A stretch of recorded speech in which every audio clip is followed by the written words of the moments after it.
Everyone, welcome to my channel. আমার চ্যানেলে সবাইকে স্বাগত জানাই এবং সবাইকে জানাই শুভ নববর্ষের প্রীতি ও অনেক অনেক অনেক শুভেচ্ছা। আজকে আমি বানাচ্ছি বাঙালির নববর্ষ উপলক্ষে একটি ওয়াল হ্যাঙ্গিং। এটিকে বানানোর জন্য প্রথমেই 3x3 ইঞ্চির 3টি ক্যানভাস আমি নিয়ে নিয়েছি। তারপর এই 3টি ক্যানভাসে ক্যামেলের টেক্সচার হোয়াইট দিয়ে এক কোট করে পেন্ট করে এই পেন্টটি করে নিলে পরে যখন আমরা কালার ইউজ করবো তখন সেই কালারটি খুবই ভালোভাবে ক্যানভাসের উপর ফুটে। 1 মিনিটের ভিডিওতে তো পুরো প্রসেসটা দেখানো সম্ভব না। এটি বানাতে আমার 2 দিন লেগেছে, প্রায় 4 থেকে 5 ঘন্টা। তাই আমি ফেভিক্রিলের ক্লে দিয়ে আগেই স্ট্রাকচারগুলো তৈরি করে রেখেছিলাম। একটি ক্যানভাসে বসানোর জন্য বানিয়েছি একটি কুলো, তার উপরে একটি স্বস্তিক চিহ্ন। আরেকটি ক্যানভাসে বসানোর জন্য বানিয়েছি একটি ঘট, যাতে পাটি বাঙালির প্রত্যেক পুজোতে ব্যবহৃত হয়।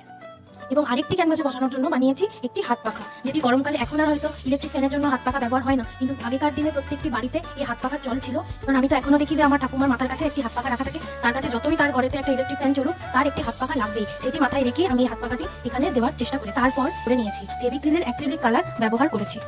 এই ভিডিওটি কেমন লাগলো অবশ্যই কমেন্ট করে জানাবেন এবং ভালো লাগলে লাইক, শেয়ার এন্ড সাবস্ক্রাইব করে দেবেন। Thank you.